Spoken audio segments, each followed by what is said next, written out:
Bonjour à toi et bienvenue dans Méli-Mémo, le podcast qui met des mots là où ça déborde. Ici, j'aimerais que l'on prenne le temps de penser, de questionner, de comprendre un peu mieux ce qui nous traverse, mais aussi ce qui nous relie aux autres. Dans ce podcast, on parlera de psychologie, de clinique, de sujets de société, de parcours, de doutes, de rencontres, de mots et même parfois de silence. Je ne vous promets pas des réponses toutes faites, ni des vérités parfaitement rangées. Je vous propose plutôt un espace sincère, sensible et vivant. Un espace où l'on peut déposer une réflexion, ouvrir une question et tenter ensemble de remettre un peu de sens là où tout semble encore confus. Alors installe-toi confortablement, comme tu es, avec ce que tu portes aujourd'hui, sans aucune réserve.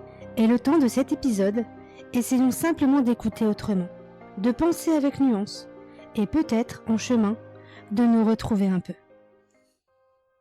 Aujourd'hui, j'aimerais parler d'un sujet qui touche beaucoup d'étudiants, particulièrement en psychologie, les refus en master. Je tiens à préciser que ce podcast sera beaucoup centré sur les études de psychologie, mais bien évidemment, les problématiques peuvent concerner tous les cursus, donc j'espère ne pas te perdre en chemin. Un refus peut être semblable à une claque, fait douter, donne l'impression que tout un parcours, tous les efforts, toutes les nuits de révision, tous les stages n'ont soudainement plus aucune valeur. Et pourtant, un refus ne dit pas tout de nous. En réalité, il ne dit pas grand-chose. Il ne dit absolument rien de notre engagement, de notre capacité à accompagner l'autre, de notre valeur humaine. C'est de cela dont j'aimerais parler dans ce podcast. De ce moment où une porte se ferme, où le doute prend toute la place, mais où il devient aussi possible de retrouver son pourquoi. Ce pourquoi qui a malheureusement tendance à se perdre lors du parcours universitaire. Ce n'est un secret pour personne. Les sélections en master de psychologie sont difficiles. Chaque année, de nombreux étudiants candidatent, espèrent, attendent, relisent leurs lettres, se demandent s'ils ont fait assez ou s'ils auraient dû faire autrement.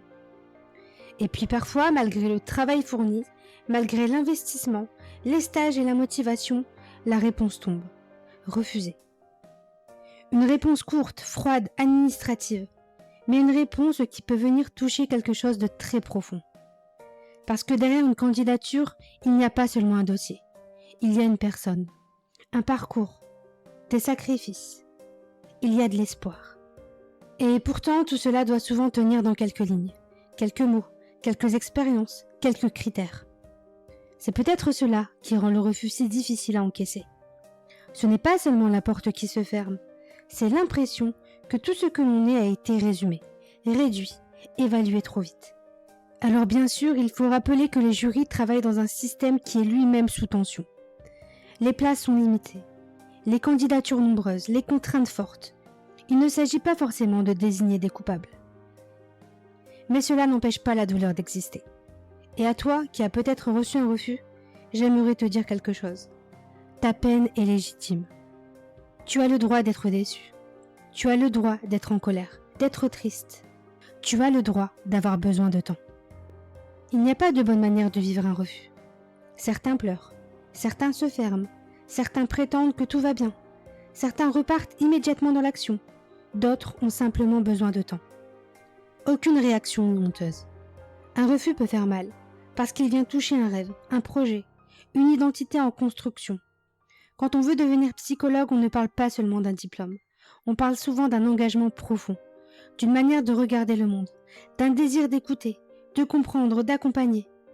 Alors quand ce chemin est interrompu, même temporairement, il est normal de se sentir perdu. Cependant, dans ces moments de perdition, il y a un piège que tu dois éviter à tout prix.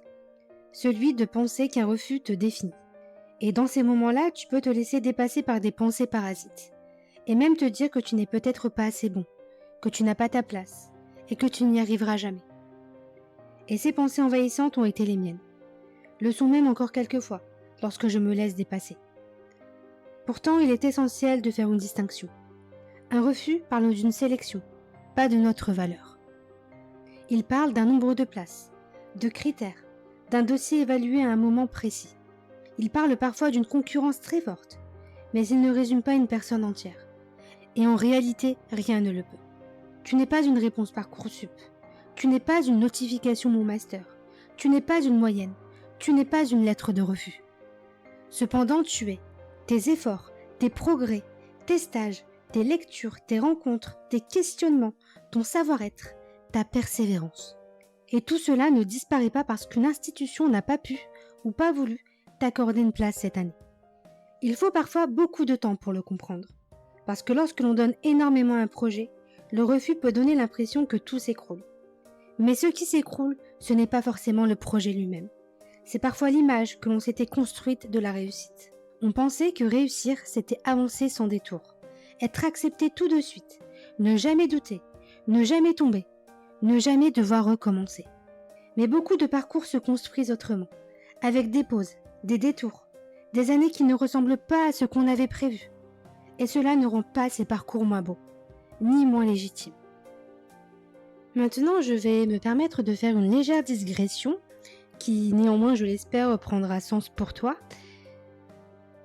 Dans tout ce parcours, avec les sélections, l'attente, l'anxiété, les doutes, il y a quelque chose qui me questionne. Quelque part, n'avons-nous pas perdu le sens de départ de notre démarche. Ce sens qui nous a poussés dans cette voie. Ce sens qui, j'ai l'impression, s'est noyé dans toute cette effervescence universitaire. J'ai comme l'impression, du moins de mon côté, d'avoir perdu de vue mon pourquoi. Au départ, il y avait une réelle intention. Un projet qui me tenait à cœur, qui passait par la compréhension de l'autre, l'écoute, l'accompagnement de la souffrance, un regard particulier sur le monde qui m'entourait. Puis peu à peu, les exigences universitaires ont pris énormément de place. Les partiels, les dossiers, les notes, les stages à trouver, les candidatures, les lettres de motivation, les classements, les comparaisons. La peur de ne pas être assez. Et parfois, sans même m'en rendre compte, je ne travaillais plus seulement pour apprendre.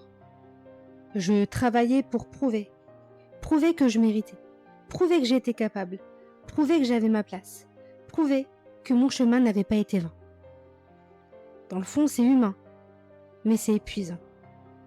Parce qu'à force de vouloir prouver ma valeur, j'ai fini par oublier ce qui m'animait au départ. Pourquoi ai-je choisi cette voie ? Qu'est-ce qui m'a donné envie de faire ces études ? Qu'est-ce qui me touche dans la clinique ? Qu'est-ce que j'ai découvert en stage ? Ces questions sont importantes. Elles ne remplacent pas le travail, bien sûr, elles ne suffisent pas à obtenir une place en master, mais elles permettent au moins de ne pas réduire tout un parcours à une sélection. Retrouver son pourquoi, ce n'est pas nier la difficulté. Ce n'est pas se dire que tout va bien alors que l'on souffre.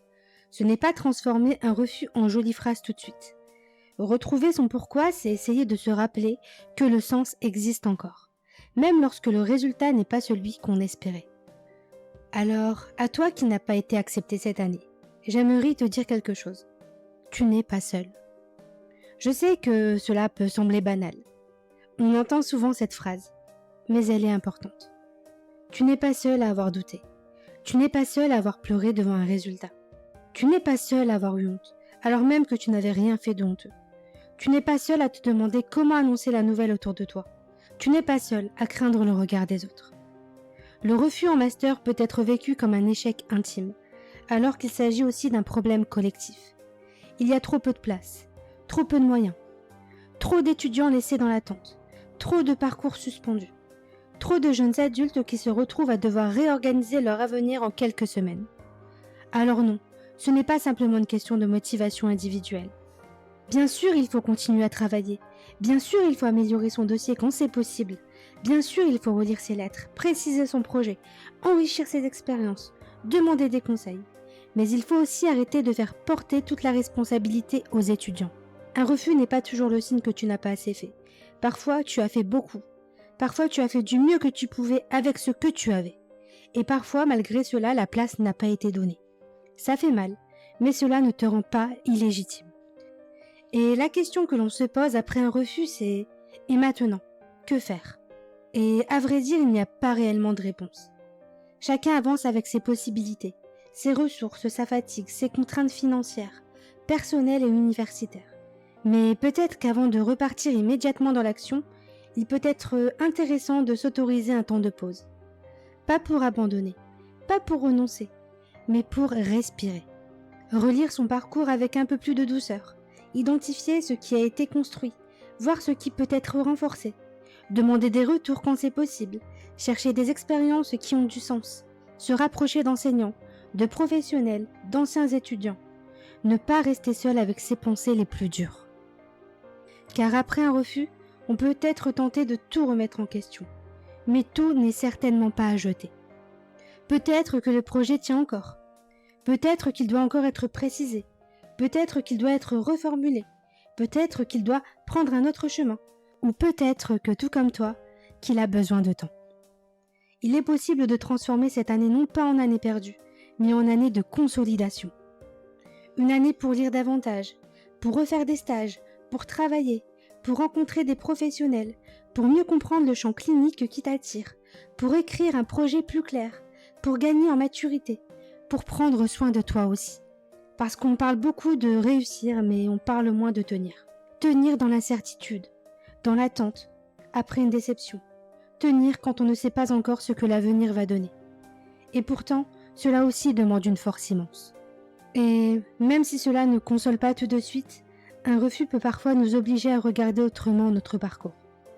Il peut nous pousser à clarifier notre projet, à mieux comprendre ce que l'on veut maintenant, à mieux comprendre ce que l'on veut vraiment, à distinguer le désir profond de la pression de réussir, à demander de l'aide, à sortir de l'isolement, à accepter que l'on ne maîtrise pas tout. Cela ne veut pas dire que le refus est une chance déguisée. Parfois, un refus est juste douloureux. Il tombe mal, il fatigue, il décourage, il inquiète. Mais même dans cette douleur, quelque chose peut se travailler. On peut apprendre à ne pas confondre sa trajectoire avec une réponse institutionnelle.